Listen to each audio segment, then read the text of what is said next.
My father died on a Tuesday. 6 months later, his accountant called me on a Tuesday too. I don't know why that detail stuck with me, but it did. Ethan, Mr. Carver said, his voice careful, the way people talk when they're about to hand you something heavy. Your father left specific instructions. There's a folder. Encrypted. He said only you would know the password. I was standing in the driveway of the house my wife and I shared, watching her through the kitchen window. She was on the phone, laughing at something. She hadn't laughed like that at anything I'd said in over a year. What kind of folder? I asked. The kind he didn't want anyone else to open, Mr. Carver said. He was very specific, Ethan.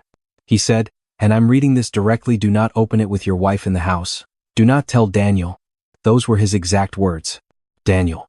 My best friend since college. The best man at my wedding. The guy who gave the speech that made my mother cry. I told Mr. Carver I'd come by in the morning. Then I stood in my driveway for another 10 minutes, watching my wife laugh into her phone, and felt something cold settle into the back of my neck. The folder arrived as a secure file transfer the next morning, while my wife was at her spin class. I sat at the kitchen table with my laptop and my father's old coffee mug. I'd kept it. Didn't know why, maybe because it still smelled faintly like him, and I typed in the password without thinking. My childhood dog's name. Ranger. Nobody else would have known that. The folder opened. There were 3 subfolders: emails, financials. A video file named simply for Ethan. I clicked the video first. My father's face filled the screen. He was sitting in his office at home, the one with the dark wood shelves and the window that looked out over the backyard. He looked tired. Not sick tired the way he looked in those last few weeks, but tired in a deeper way, like a man who had been carrying something for a long time and finally decided to put it down. Hey, kid, he said, and my throat closed immediately. If you're watching this, I didn't make it. I'm sorry I couldn't say this in person. I tried twice and I couldn't get the words out. You know me? Never was good at the hard conversations. He paused. Looked down at his hands. I need to tell you about the business. My father had built Callaway Tile and Stone from nothing. 32 years. He started it out of a garage in Tucson when I was 3 years old, and by the time I was in high school it was the largest commercial tile supplier in the Southwest. He was proud of it in a quiet way, the way people are proud of things they built with their hands. 8 months before he died, he'd brought Daniel on as a financial partner. Daniel had his MBA, had worked at a firm in Phoenix. Seemed like the obvious choice. My father trusted him because I trusted him. That was the whole reason. Daniel has been moving money, my father said. And his voice didn't shake. He had spent time preparing this, I could tell. He'd practiced. Not a lot at first. Small transfers, vendor overcharges, invoice padding. I thought I was imagining it. I'm old, I told myself. I make mistakes. But then I found the wire. He slid a piece of paper toward the camera. I froze it, leaned in. $480,000. Transferred in 3 installments to an LLC registered in Nevada. A company called Ridgeline Consulting. I had never heard of it. I looked up Ridgeline Consulting, my father continued when I unpaused the video. It doesn't do anything. It doesn't have a website, a phone number, a listed address. It has one registered agent. He looked directly into the camera. Your wife, Ethan. Lauren is the registered agent. I stood up from the table. I didn't mean to. My body just stood up on its own, like it needed to get away from the screen. I walked to the sink, turned on the cold water and put my hands under it, stood there for probably a full minute. Lauren, my wife of 4 years, the woman who cried when my father was in the hospital, who sat with my mother in the waiting room for 6 hours straight, who called me 3 times a day in those last 2 weeks just to check in, she said, just to make sure I was okay. I turned off the water, walked back, sat down, pressed play. I don't know how long it's been going on, my father said. I don't know if she approached Daniel or he approached her. I don't know if this started before or after I got sick. What I know is what's in those subfolders. The emails are between them. The financials show the transfers. Everything is documented. I had a private investigator compile it over 2 months. He looked tired again. I wanted to confront them. I wanted to call the police myself. But I ran out of time, and I couldn't do that to you without giving you the chance to see it first. To decide what you wanted to do with it. He was quiet for a moment. Don't react right away. That's the most important thing. The money is already moved. Reacting fast doesn't get it back. Reacting smart does. Trust Mr. Carver. He knows what to do when you're ready. He reached toward the camera, then stopped. I love you, kid. I'm sorry this is the way you're finding out. Your mother doesn't know, and I'd like to keep it that way for now. She's been through enough. The screen went dark. I sat at my kitchen table for a long time. The coffee mug was still in my hands. I hadn't realized I'd been holding it. Then I opened the emails subfolder. The first one was from 14 months ago. Daniel to Lauren, subject line, Phase 1 confirmed. The body of the email was short, spoke with the accountant. His access is limited. We have more runway than I thought. The old man won't notice until it's too late. Keep him comfortable. Keep him comfortable. My father was 67 years old with a heart condition, and they talked about keeping him comfortable like he was a houseplant they were managing around. I read for 2 hours. By the time Lauren's car pulled into the driveway, I had a comprehensive understanding of what they had done, how they had done it, and exactly how they planned to finish it. The plan, as laid out across 43 emails, was elegant in the way a trap is elegant. Daniel would continue siphoning funds through Ridgeline until my father either died or became too ill to manage the business. At that point, Lauren would use her role as my wife to position herself as an intermediary in the estate process.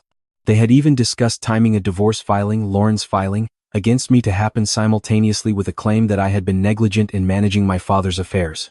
The goal was to create enough legal confusion that by the time anything was investigated, the money would be so layered through the Nevada LLC that recovery would be nearly impossible. They had discussed me specifically in 11 separate emails. In one, Daniel had written, "Ethan trusts everyone. That's his whole personality. It's almost too easy." In another, Lauren had replied, "He still thinks I'm his best friend. Men like him never see it coming until it's already done." I heard her key in the front door. I closed the laptop. Put the coffee mug in the cabinet. By the time she walked into the kitchen, I was standing at the counter reading something on my phone, the same way I had been standing at the counter reading things on my phone 1,000 times before. "Hey," she said, setting her gym bag down. "How was your morning?" "Quiet," I said. "Stopped by Dad's accountant. Just some paperwork stuff." She poured herself a glass of water. "Anything interesting?" "Not really," I said. "Tax forms. The usual." She nodded, and her eyes moved to the table where my laptop had been, just for a second, the same way my father had described in the video. Always calculating. I had thought that was just something he said, a way of processing his own hurt. But watching it happen in real time, in my own kitchen, it was like watching a word I'd always misread suddenly come into focus. She wasn't nervous. She was checking inventory. "Daniel's coming over Friday," she said. "That's still okay, right?" "Of course," I said. "Tell him I'm looking forward to it."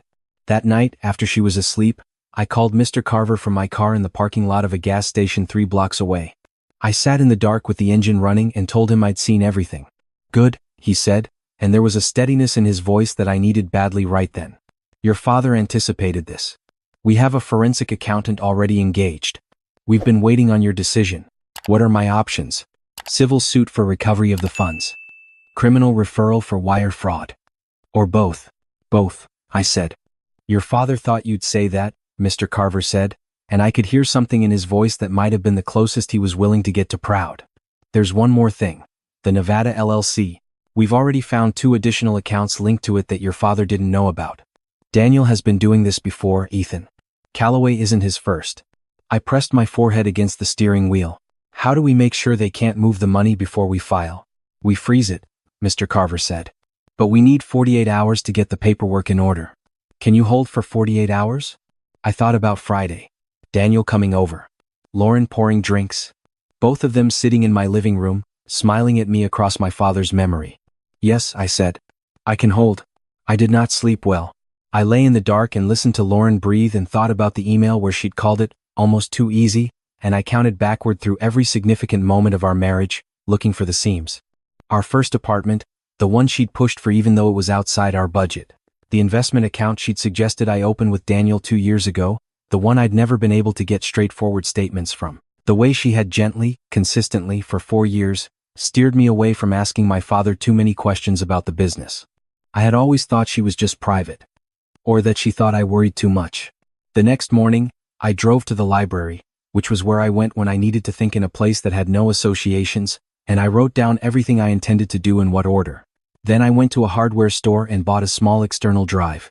That afternoon, while Lauren was having lunch with her sister, I copied every document from the encrypted folder onto the drive and dropped it at Mr. Carver's office personally, so there were now 2 copies in 2 separate locations. Then I called the private investigator my father had used. Her name was Rita Solis.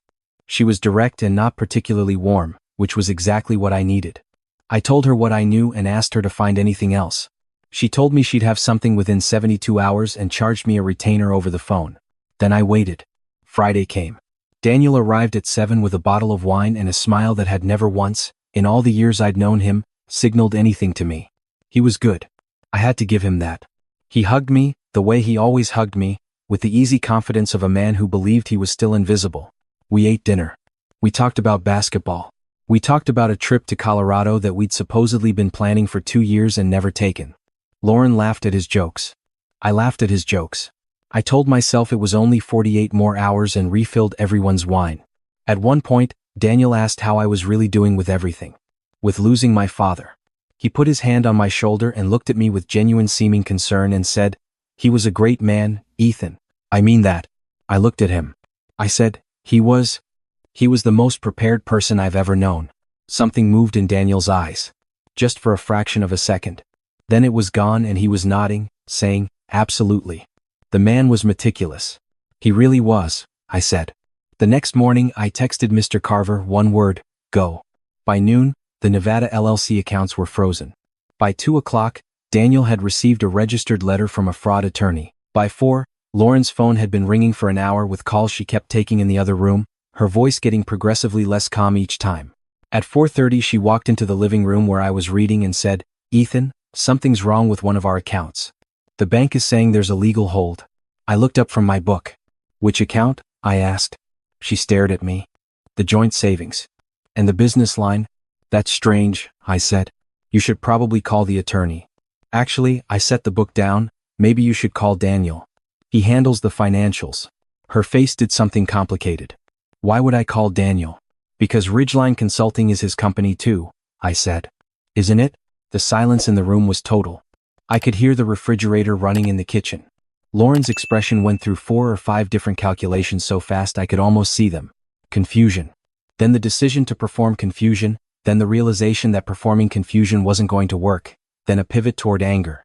"I don't know what you think you found," she said. "But you don't understand what." "I understand everything," I said. I wasn't angry. That surprised me. I had expected to be angry. Instead, I felt clear. The way you feel when a fever finally breaks and you're tired but coherent. I have the emails. All 43 of them. I have the wire transfer documentation. I have the LLC registration with your name on it. I have a forensic accounting report and a PI report and a fraud attorney who filed 48 minutes ago. I stood up. "I understand completely." She tried 2 more angles. She tried telling me I had it wrong, that it was complicated, that she could explain. Then she tried telling me I was going to regret this, that I didn't know who I was dealing with, that Daniel had connections I didn't understand. I let her talk. I didn't say anything else. What I did say, eventually, was, "You should call a lawyer. A real one. For yourself." She left that night. Not because I forced her out. I had the legal paperwork ready if I needed it, but I didn't need it. She knew when a position was indefensible. She packed a bag with the specific efficiency of someone who had thought about this contingency before and walked out the door, and I sat in the quiet house and felt the absence of 4 years of careful deception like a weight finally lifted off the back of my neck. Daniel called me that night. Then the next morning. Then twice the afternoon after that. I did not answer. I forwarded each attempted call log to the attorney. Rita Solis delivered her full report 6 days later. It confirmed everything my father had documented and added more. Daniel had done a version of this twice before, with 2 smaller companies, both of which had settled quietly rather than prosecute. There was a pattern, documented and time-stamped, going back 7 years. This information went directly to the fraud division of the state attorney general's office, along with Mr. Carver's full financial report. 2 weeks after the accounts were frozen, Daniel was formally charged with wire fraud and financial exploitation. Lauren was named as a co-conspirator in the civil suit. The criminal case was still pending, but the civil suit meant the frozen accounts would remain frozen for the duration, and the money, most of it, the forensic accountant was cautiously optimistic was recoverable. I drove out to the cemetery on a Thursday morning, which meant it was not a Tuesday. And I stood at my father's grave for a while without saying anything useful. The sky was a flat gray and there were sparrows arguing in a nearby tree, and it felt like a completely ordinary morning in a completely ordinary cemetery, and I thought about how my father had spent the last months of his life, quietly building an ironclad case instead of enjoying whatever time he had left, and I couldn't decide if that made me sad or grateful. Both, probably. You could have told me, I said out loud. The sparrows didn't have an opinion. I know why you didn't, I said. I know you thought I'd react instead of plan. You probably weren't wrong. What I didn't say, standing there, was that I wished he had told me anyway. Not so I could have done something different. Just so I could have sat with him in that office with the dark wood shelves and the backyard window, and known he trusted me enough to say the hard things out loud before it was too late. But that wasn't who he was. And it wasn't what happened. And I had learned from enough of the emails and enough of Mr. Carver's careful explanations that my father had spent considerable energy making sure I would be protected even in the version of events where he ran out of time. That was who he was. On my way home from the cemetery, my phone rang from a number I didn't recognize. I almost didn't answer. Something made me. Ethan Calloway? The voice was a woman's, professional, restrained. Yes.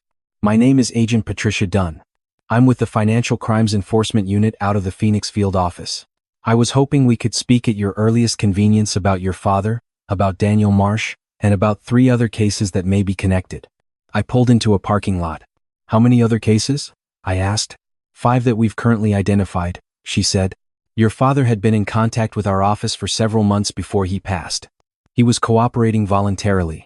His documentation was, and I say this professionally, some of the most thorough we've received from a civilian source. I sat with that for a moment. My father, 67 years old, sick, running out of time, sending organized documentation packets to a federal task force. He never told me, I said. He was protecting you, she said. He was concerned that if you knew, your reaction might alert Marsh before we had enough to move. He wanted to make sure the case was bulletproof before it landed on you. I looked out through the windshield at a parking lot in Tucson on a gray Thursday and thought about my father at his desk with his coffee mug, building something careful and complete so that after he was gone, the people who had hurt his family would have nowhere to run. What do you need from me? I asked. I met with Agent Dunn the following week. I brought Mr. Carver and my attorney and everything in the encrypted folder, including the video. She watched it without expression, but when it was over she was quiet for a beat longer than felt strictly professional. The federal investigation expanded what was already a significant civil and criminal case into something considerably larger. 2 of Daniel's previous victims, the ones who had settled quietly, agreed to reopen their cases when contacted by federal investigators. The pattern became undeniable. The charges accumulated. I won't pretend it was clean or fast. Legal processes are neither of those things. There were continuances and counterfilings and a period of about 6 weeks where my attorney told me to stop checking the case updates every morning because it was going to be a long road and I needed to pace myself. I tried. Mostly I failed at pacing myself, but I tried. What I can tell you is that 9 months after my father died on a Tuesday, Daniel Marsh accepted a plea deal that included full restitution of the transferred funds, forfeiture of assets, and a sentence that would keep him away from anyone's finances for a significant portion of the years he had remaining. Lauren's civil liability was settled separately, and the terms were not in her favor. I used a portion of the recovered funds to establish a small scholarship in my father's name at the trade school he had attended before starting the business. It wasn't a grand gesture. He wouldn't have wanted a grand gesture. He would have wanted it quiet and useful, so that's what it was. My mother found out most of what had happened about 3 months in. Not because I told her I was still trying to protect her, but because she was sharper than both my father and I had ever fully credited, and she had noticed things over the past year that she had been quietly cataloging in her own way, the way apparently everyone in my family cataloged things quietly and alone without telling each other.